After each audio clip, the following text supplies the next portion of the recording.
Praise the lord. మనము దేవుణ్ణి ప్రేమిస్తున్నామని ఎలా తెలుస్తుంది? వాక్య భాగంలో స్పష్టంగా ఉన్నది. అది ఏంటంటే ఆయన ఆజ్ఞలను పాటించడమే దేవుణ్ణి ప్రేమించడము అని. ఆయన ఆజ్ఞలను పాటించడమే ఆయన్ని ప్రేమించడం. లేఖన భాగంలో చూసుకుందాము. 1 యోహాను 5వ అధ్యాయము 3వ వచనము.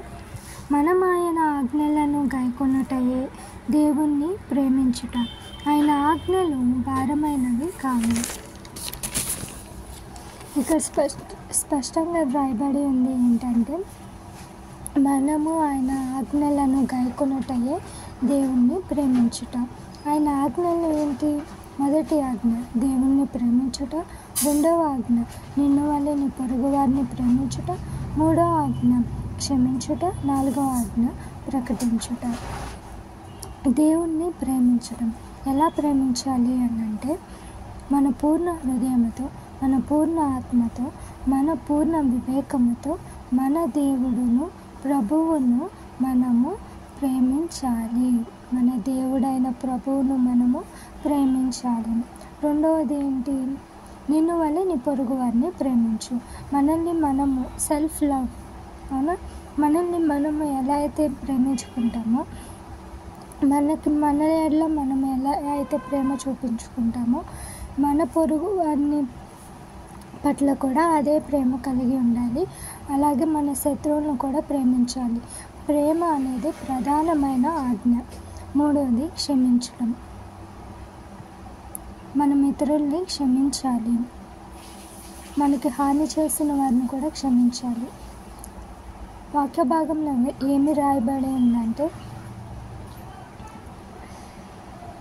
మనుషుల అపరాధములను నీవు క్షమించాలి, అప్పుడే నీ అపరాధములను పరలోకపు తండ్రి క్షమిస్తాడు అని వ్రాయబడి ఉంది. మన అపరాధములు, మన చేసే తప్పిదములు తండ్రి క్షమించాలి అని అంటే మనము మనుషులు చేసే తప్పులను క్షమించగలగాలి. లాస్ట్ ఇది చాలా ఇంపార్టెంట్.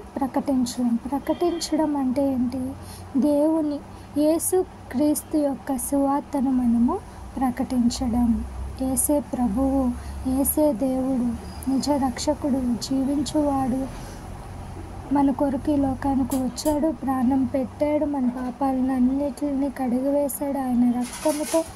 అండ్ ఆయన సిలువ వేయబడ్డాడు. అండ్ ఆయన లేచాడు, తిరిగి లేచి పరలోక రాజ్యానికి వెళ్ళి మన కొరకు స్థలాన్ని సిద్ధపరిచాడు, మరలా తిరిగి రానై ఉన్నాడు అనే సత్యాన్ని ప్రచురం చేయడం, ప్రకటించడం. కాబట్టి ఈ 4 మనము చేయాలి. ముందుగా మనము అందరికన్నా ఎక్కువగా దేవుణ్ణి ప్రేమించాలి. అలాగే ఆయన్ని ప్రేమించేవారు ఖచ్చితంగా ఇతరుల్ని క్షమించగలిగే మనస్సు కూడా వాళ్ళకి ఉంటుంది. అలాగే వాళ్ళు పొరుగు వారిని కూడా ప్రేమించే మనస్సు వారికి ఉంటుంది.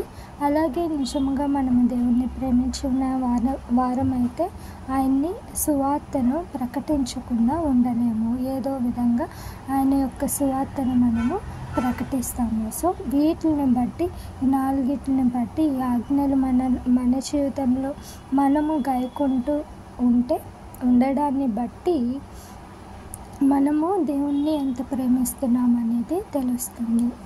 దేవుణ్ణి ప్రేమిస్తున్నామా లేదా అనేది తెలుస్తుంది.